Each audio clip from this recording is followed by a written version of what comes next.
You know, it just seems like it's a common theme nowadays where contractors, they come, get the money, and they run.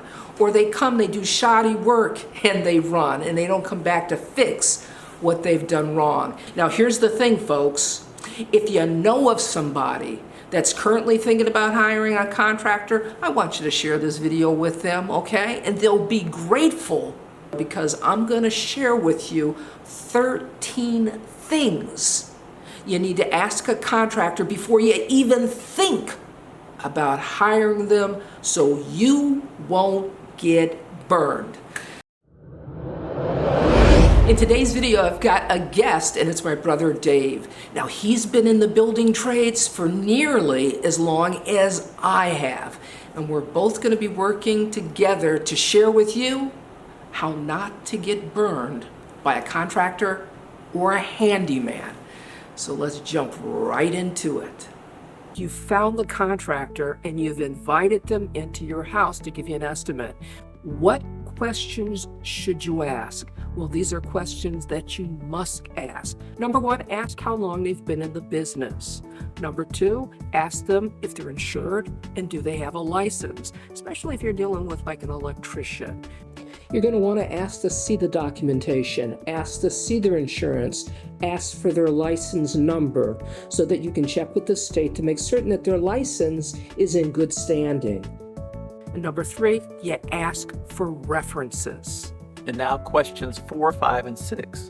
What work is going to be done? Specifically, get the details on exactly how they're going to do the job.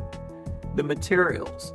You want to worry about the materials that are going to be used. You may get a lower estimate, but that's because they're using sub-quality material. You want a good quality material that's going to last. And lastly, you want to worry about the time. Find out when they can start the job. Find out how long it's going to take to get the job done. Questions 7, 8, and 9 that you want to ask a contractor are, well, the estimate. You want to get right to it. What is it going to cost me? And that's the total price, folks. You want to know what the materials and what the labor is going to cost, the whole package together. And then number 8 is, well, it has to do with money. Is there a deposit?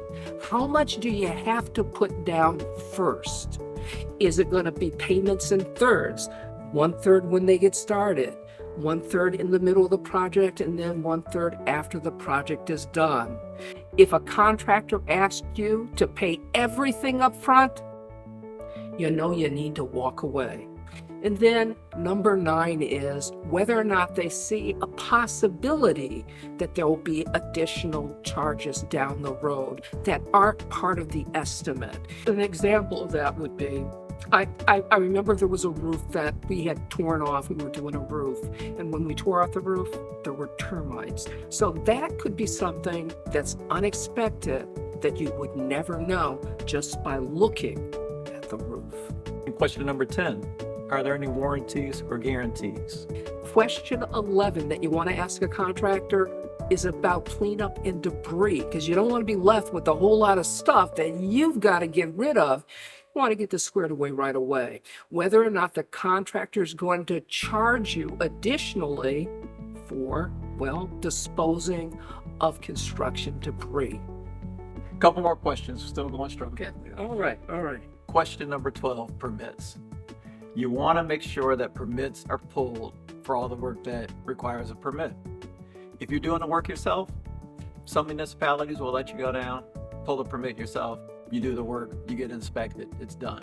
If you're hiring a contractor to do the work, the last thing you want to do is pull the permit in your name. Any work that requires a permit is going to be inspected by the housing or building department. So make certain that you don't pull that permit because you want your contractor to be the one responsible. Now, the last question is number 13 that you should ask a contractor, but maybe 13's an unlucky number. Let's just go to 14, right?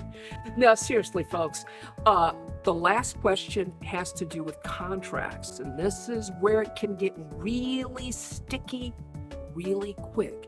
I want you to protect yourself.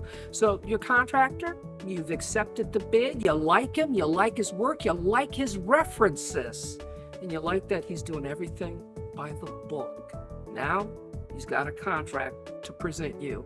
That contract that he presents you or she presents you with, well, it's going to benefit them in every single way possible.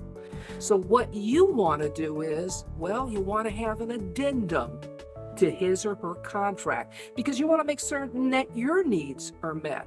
And some of those needs that you want to introduce into the contract language are this.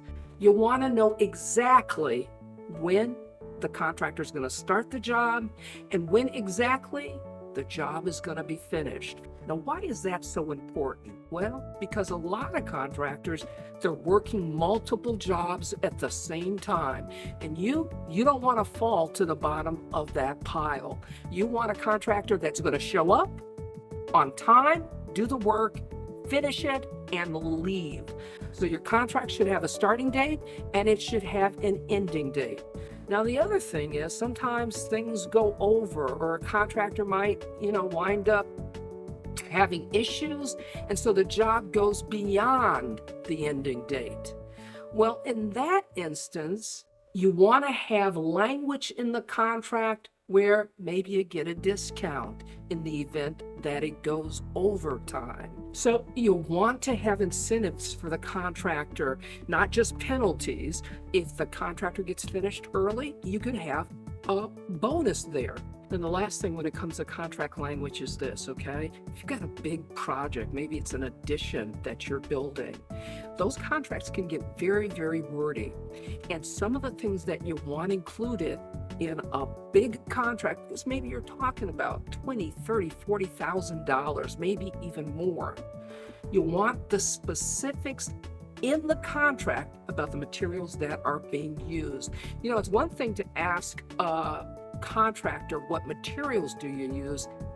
Put it in the contract. And then the last thing is, once you get that contract, before you sign it, if it's for a large job, you may want to have an attorney look it over first. Last thing, make sure you get a contact person. You might be talking with a salesperson. Get their phone number and get the name that you're going to be dealing with should you have any problems or concerns. And that's it. Excellent. So the how to not get burned by a contractor is just a small part of a larger course. And what I will tell you is this, you want this course because it's going to show you a whole lot more about contractors, how not to get burned. It's going to show you a lot more about plumbing, electrical, carpentry, painting.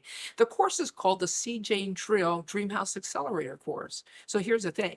If you're thinking about selling your house, but you want to make some improvements to it before you place it on the market, this is the course for you.